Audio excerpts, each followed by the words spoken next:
En este episodio, los grandes astrónomos del pasado, sus descubrimientos, sus inventos y sus errores. La fascinante evolución de la astronomía en el transcurso de los siglos, desde la intuición de que la Tierra era redonda a la caída del sistema tolemaico. Desde las primeras observaciones con el anteojo a las investigaciones del telescopio orbital Hubble por las inmensidades espaciotemporales.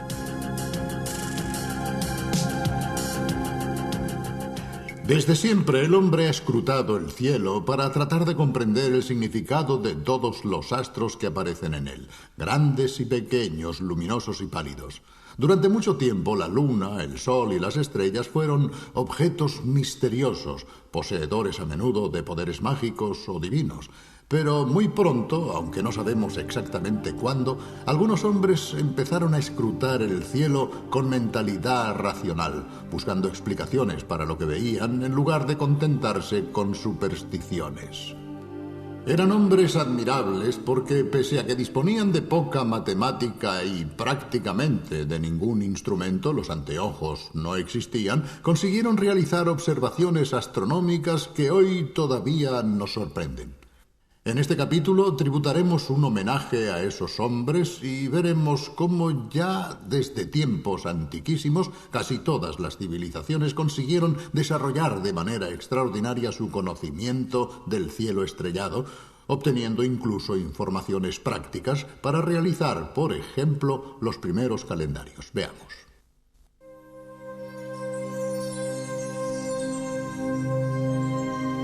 La astronomía nació de la necesidad del hombre de medir el tiempo.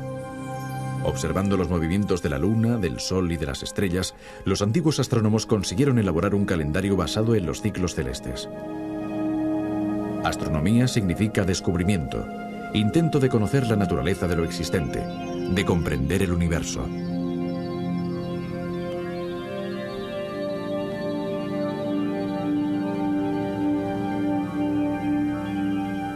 Pero los que observan actualmente las estrellas saben que en realidad nuestro planeta es insignificante. La historia de la astronomía nace del camino que ha llevado a esta toma de conciencia.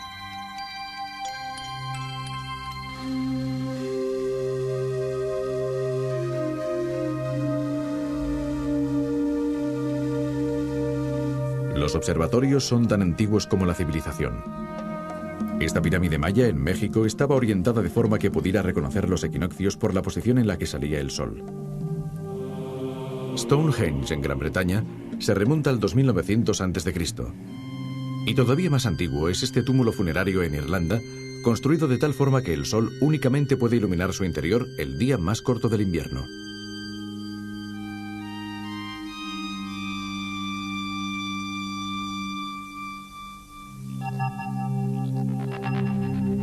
Todavía hoy se puede medir el tiempo con las estrellas, utilizando, por ejemplo, las emisiones periódicas de una estrella de neutrones, es decir, de un púlsar, con el cual se puede calibrar un reloj astronómico.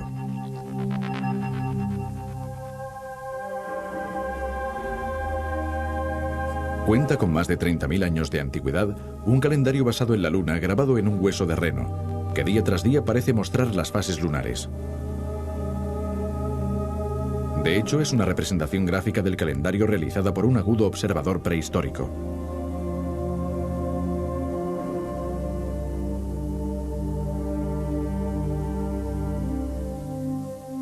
El punto del horizonte por el que sale el Sol cambia cada día debido al efecto combinado de la rotación diaria de la Tierra sobre su propio eje y de su revolución anual alrededor del Sol.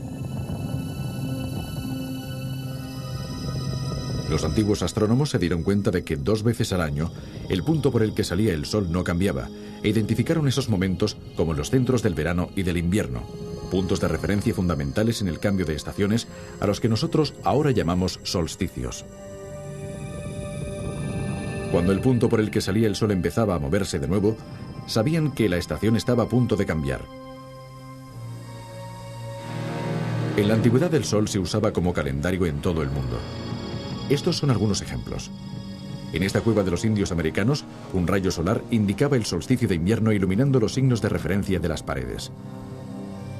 El túmulo sepulcral que ya hemos visto es mucho más antiguo. Se trata de un indicador del solsticio de invierno que se remonta a la edad de la piedra. El Sol ilumina su interior solamente el 21 de diciembre.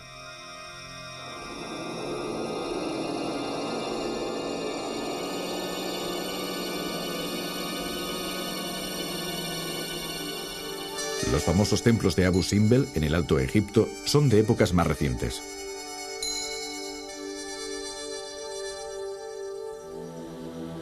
Pero el más famoso es Stonehenge, en el sur de Inglaterra, el observatorio megalítico por excelencia.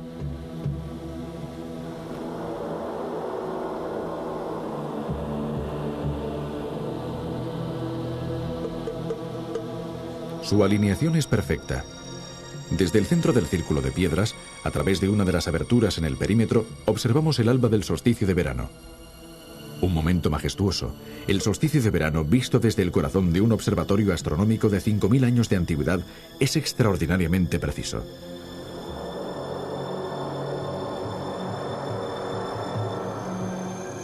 Las configuraciones de las piedras son tan complejas que se ha llegado a pensar que Stonehenge podía predecir los eclipses de sol. De todas formas, muchas de las piedras alrededor del monumento están dispuestas según alineaciones interesantes. Estas dos señalan el punto por el que se pone el sol en el solsticio de verano, que es el mismo por el que se pone la luna en el solsticio de invierno.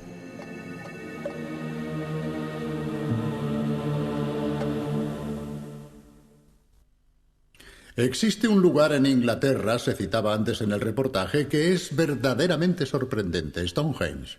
Tiene más de 4000 años de antigüedad y es el testimonio de la inteligencia y preparación de los hombres que construyeron este extraño monumento, el cual ha sido considerado durante mucho tiempo como un misterio y del que actualmente se conoce el significado y la función. Era un observatorio para calcular los eclipses. Prolongados estudios de los megalitos y de su posición han permitido descifrar el enigma. El reportaje que veremos enseguida nos permitirá saber cómo. Es un descubrimiento apasionante.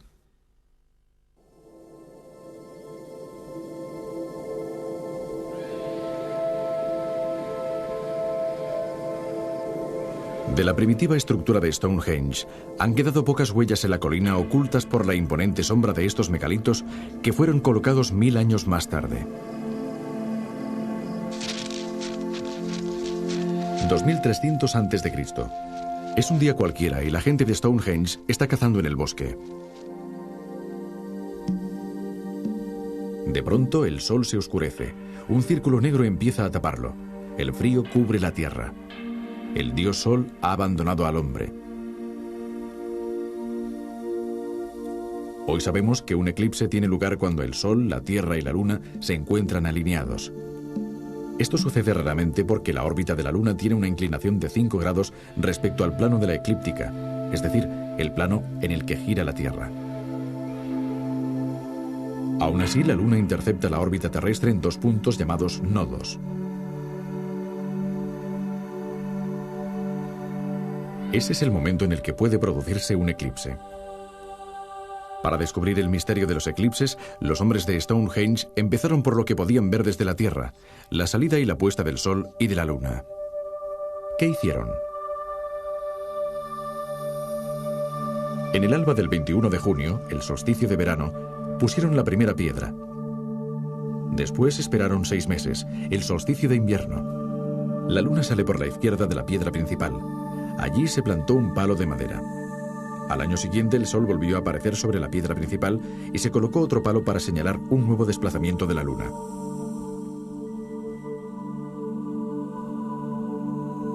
Las oscilaciones de la luna continuaban, pero los hombres de Stonehenge no se rindieron y colocaron nuevos palos.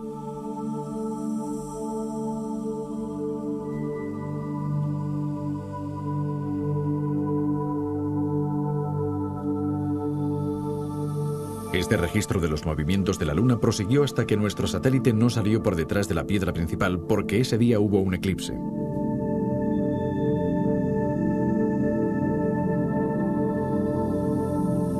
A los hombres de Stonehenge les quedó claro que las oscilaciones de la Luna eran las que creaban los eclipses, pero ¿cómo preverlas? Muy fácil. Su situación detrás de la piedra principal indicaba que la Luna se encontraba en el mismo plano que la Tierra y el Sol, es decir, en un nodo.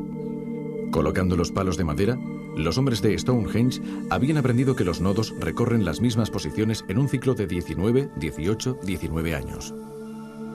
Así es que en la colina estaban todos los elementos necesarios. El sol era la piedra principal, la luna los palos de madera, y los nodos, estos 56 hoyos que fueron excavados en el terreno en un círculo que se utilizó como eclíptica. ¿Por qué 56 hoyos? Porque este número se adaptaba bien al año solar, al mes lunar y sobre todo al ciclo de los nodos. 56 es igual a 19 más 18 más 19 años.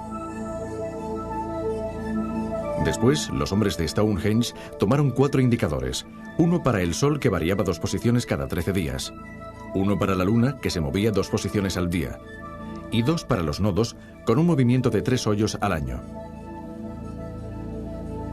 En el alba de un solsticio de verano del 2300 a.C., los hombres de Stonehenge colocaron el sol en el hoyo número 1, la luna en el hoyo 28 y los nodos en los hoyos 14 y 42. En ese momento bastaba con esperar que el sol, la luna y los nodos número 1 y número 2 se encontrasen en la misma posición. Ese día habría un eclipse.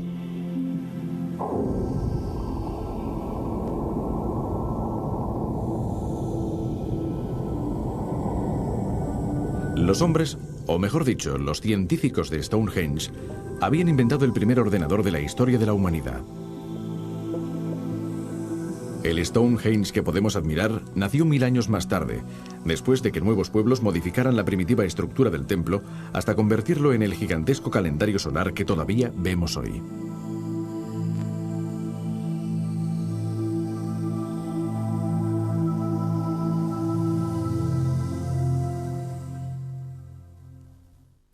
Pese a su habilidad, los astrónomos del pasado no consiguieron hacerse una idea exacta del universo, tal como lo conocemos actualmente. Quizás alguno intuyó algo, pero no ha quedado ninguna huella. Los escritos más antiguos de astronomía describen el firmamento de una manera muy diferente a la de los astrónomos actuales. Resulta interesante ver cuáles eran las teorías dominantes en la época y medir así el camino recorrido. Para los antiguos astrónomos era fácil extraer indicaciones del Sol y de la Luna, pero no de las estrellas errantes, es decir, de los cuerpos que hoy conocemos como planetas. Los planetas parecen moverse desordenadamente porque, al igual que la Tierra, orbitan alrededor del Sol. Por eso no se mueven junto a las otras estrellas que aparecen en el fondo. Los griegos veían el universo de esta manera: una serie de esferas de cristal concéntricas que estaban en movimiento alrededor de la Tierra. En cada esfera había un cuerpo celeste: el Sol, la Luna y los 5 planetas conocidos en la antigüedad, las estrellas errantes.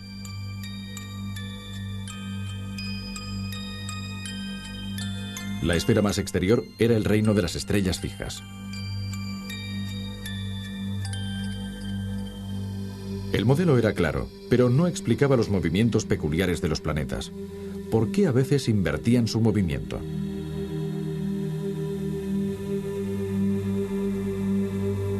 El astrónomo griego Ptolomeo, que vivió en Alejandría en el siglo II, encontró una respuesta. Estaba convencido de que los planetas orbitaban alrededor de la Tierra. Ptolomeo explicaba los movimientos de los planetas con la teoría de los epiciclos, pequeños círculos descritos por los planetas alrededor de la órbita principal. La idea era un poco extraña, pero se adaptaba bien a las observaciones. Cada año, en el solsticio de verano, el sol iluminaba perpendicularmente el interior de un pozo de Siena, en Egipto. En el mismo momento, cientos de kilómetros más al norte, en Alejandría, una columna proyectaba su sombra en el suelo. El director de la famosa biblioteca de Alejandría, Eratóstenes, no comprendía cómo era posible que al mismo tiempo en Siena no hubiese sombras y en Alejandría sí. La explicación está en la curvatura de la Tierra. Cuando la luz del sol alcanza verticalmente el pozo de Siena, tiene una inclinación en Alejandría. Mediante cálculos geométricos, Eratóstenes estimó la circunferencia de la Tierra. La de Eratóstenes es una de esas historias que significan mucho más de lo que parecen. Es la historia de un descubrimiento extraordinario que ha sido prácticamente dejado de lado durante siglos y que ya daba respuesta a muchas de las preguntas que los hombres continuaron planteándose después. De hecho, Eratóstenes no solo demostró que la Tierra era una esfera, sino que midió su circunferencia de una forma muy exacta, con un margen de error de tan solo el 2%. La manera de realizar este descubrimiento y esta medición es de una elegancia casi de manual. Veamos. En el siglo III a.C., el astrónomo griego Eratóstenes midió por primera vez la circunferencia del planeta Tierra con una sorprendente exactitud. Eratóstenes era el director de la Biblioteca de Alejandría, una de las más famosas y completas del mundo antiguo en el norte de Egipto. En uno de los papiros de la biblioteca, Eratóstenes leyó las conclusiones de una observación hecha en Siena, una localidad situada al sur del Nilo. Se había observado que en el mediodía del 21 de junio, el día más largo del año, los objetos verticales no proyectaban ninguna sombra. A medida que el sol se acercaba al mediodía, estaba escrito en el papiro, las sombras de las columnas del templo se hacían cada vez más cortas hasta que finalmente desaparecían. Y no solo eso, el sol se reflejaba en las aguas de un pozo muy profundo. Todas estas observaciones conducían a una sola conclusión. En aquel momento el sol se encontraba sobre la vertical del lugar. Eratóstenes intentó verificar en Alejandría el siguiente 21 de junio al mediodía las observaciones descritas en el papiro. Al mediodía, las sombras de las columnas de Alejandría se hacían muy cortas, pero no desaparecían. A partir de esta observación, Eratóstenes llegó a la conclusión de que la Tierra era curva. Como el Sol está muy lejos, solamente una pequeña porción de los rayos llega hasta un blanco tan pequeño como la Tierra. Estos rayos, debido a la distancia del Sol y a las pequeñas dimensiones de la Tierra, pueden ser considerados paralelos. Imaginemos dos columnas verticales idénticas, una en Alejandría y otra en Siena. Si en un momento dado ninguna de las dos proyectara sombra, el Sol se encontraría exactamente encima y los rayos incidirían sobre ellas con el mismo ángulo. Si esto fuese cierto, las dos columnas estarían sobre una superficie plana. Aunque las dos columnas proyectaran la misma sombra, la conclusión sería la misma. Los rayos solares incidirían con la misma inclinación, un hecho posible únicamente si la Tierra fuese plana. Como ya sabemos, estas no fueron las observaciones de Eratóstenes. Para que los rayos solares pudieran incidir sobre la columna de Alejandría y sobre la de Siena con ángulos distintos, la superficie terrestre tenía que ser curva. Eratóstenes llegó a la conclusión de que cuanto más difieren los ángulos, mayor es la curvatura de la Tierra. Midiendo la longitud de la sombra y la altura de la columna, Eratóstenes logró determinar el ángulo con el que el Sol iluminaba a Alejandría. Ese ángulo, el mediodía del 21 de junio, era de 7 grados. Utilizando las reglas de la geometría euclidiana, dedujo que si las dos columnas de Alejandría y de Siena se hubiesen prolongado hasta el centro de la Tierra, se habrían encontrado, formando un ángulo de 7 grados. Así, la distancia entre Alejandría y Siena era un 50avo de la circunferencia terrestre, pues 7 grados son un 50avo de los 360 grados que forman una circunferencia completa. Eratóstenes encargó a una persona que caminara de Alejandría a Siena contando los pasos. A partir de este valor, calculó la distancia en unos 800 kilómetros. Si para cubrir un ángulo de 7 grados eran necesarios 800 kilómetros, la totalidad de la circunferencia terrestre, es decir, 360 grados, necesitaría 800 kilómetros por 50, es decir, 40.000 kilómetros. Este valor, inferior en unos 800 kilómetros al auténtico, fue calculado 17 siglos antes de que la época de las grandes exploraciones confirmara que la Tierra era efectivamente redonda. La historia de Eratóstenes ilustra hasta qué punto fue difícil en el pasado, como lo es hoy, conseguir que aceptasen ideas racionales personas y culturas irracionales y precientíficas, que viven de creencias en lugar de conocimientos. Pero la luz de los que buscaron en la razón la respuesta a los interrogantes que planteaba la naturaleza no se ha apagado. Junto a las interpretaciones irracionales, que normalmente son las dominantes en la cultura, siempre han existido intentos de valerse de la inteligencia y la ciencia para llegar a saber. Y ha sido el deseo de conocer, por otra parte, el que ha dado origen a sorprendentes construcciones para la observación de los astros. Lo que vamos a mostrar ahora es especialmente espectacular. Se trata del observatorio de Jaipur, en la India. Fue construido a principios del siglo XVIII y es también, desde el punto de vista arquitectónico, un lugar único, una escenografía en la que Fellini hubiera podido ambientar una de sus películas.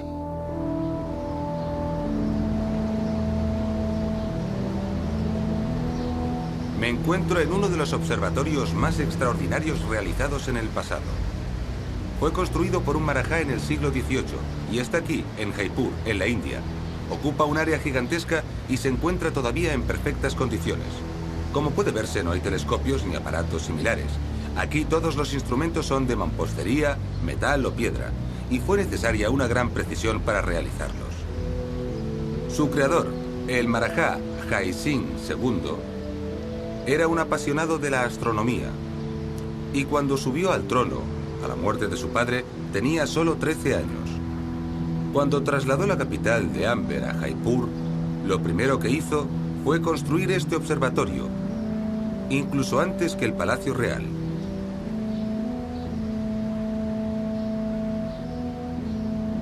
Gracias a este instrumento, llamado cosmolabio, los astrónomos hindúes podían realizar un cierto número de cálculos y de observaciones, como, por ejemplo, determinar la longitud y la latitud del Sol, su declinación, etc.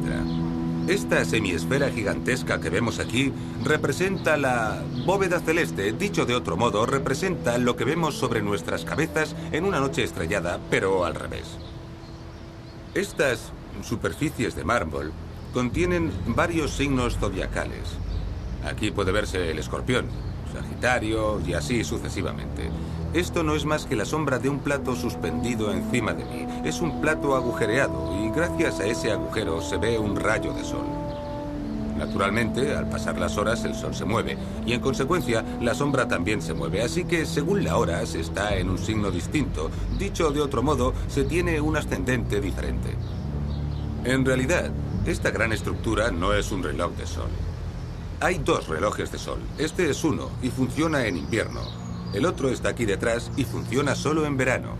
Ahora en la India es invierno, así que el segundo reloj de sol, en este momento, durante este periodo, se encuentra en total silencio. Y este es el Yantra Raj, o tal como era más conocido, el rey de todos los instrumentos. Es un astrolabio, es decir, un mapa de la bóveda celeste situado en una superficie de metal. Una curiosidad. Estos son los nombres de los distintos cuerpos celestes escritos en sánscrito, que es la antigua lengua hindú. Este enorme observatorio, además de observar planetas y estrellas, tenía otro objetivo: determinar exactamente la posición de los cuerpos celestes para poder efectuar previsiones astrológicas y poder tomar importantes decisiones políticas y de gobierno. En resumen, el marajá, como en todas las civilizaciones precientíficas, decidía el futuro de su país basándose en las estrellas.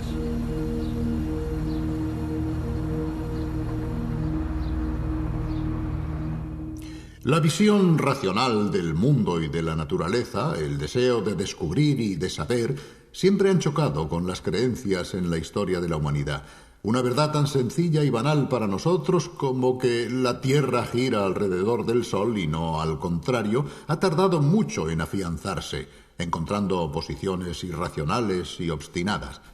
Pero la nueva visión heliocéntrica, según la cual el Sol está en el centro del sistema y los planetas giran a su alrededor, incluida la Tierra, nos fue impuesta por la fuerza de las cosas, sobre todo gracias a hombres que poco a poco fueron contribuyendo decisivamente a ello: Copérnico, Kepler, Galileo y Newton.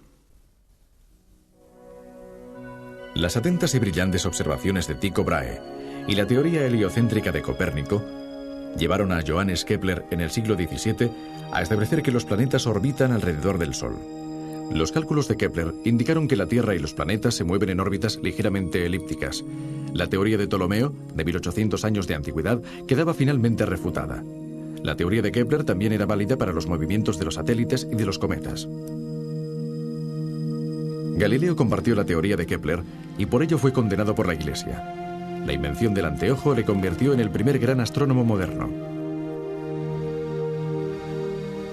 A finales del siglo XVII, Isaac Newton no solo dividió la luz en los colores del espectro, sino que también elaboró la teoría de la gravedad. Newton demostró que los objetos lanzados hacia arriba volvían a caer al suelo debido a la gravedad, a menos que poseyeran una velocidad suficiente para entrar en órbita como la Luna alrededor de la Tierra y la Tierra alrededor del Sol.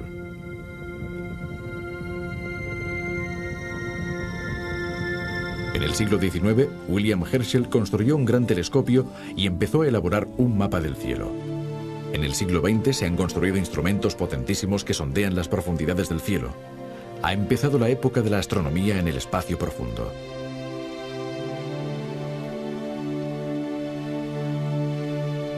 En los 100 últimos años se ha desvelado la naturaleza de las estrellas.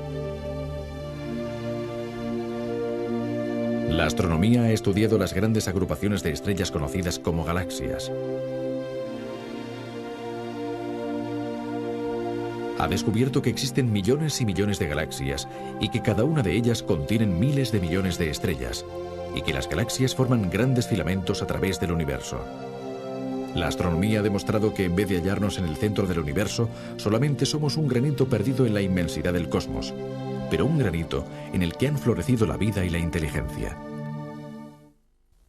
Vida e inteligencia que nacieron precisamente de la evolución de las estrellas, las cuales han proporcionado los átomos y la energía para la gradual construcción de todo lo que vemos a nuestro alrededor, incluido el hombre. Desde el Big Bang inicial, el camino ha sido largo. La evolución ha sido primero física, luego química, después biológica y finalmente nerviosa y cultural.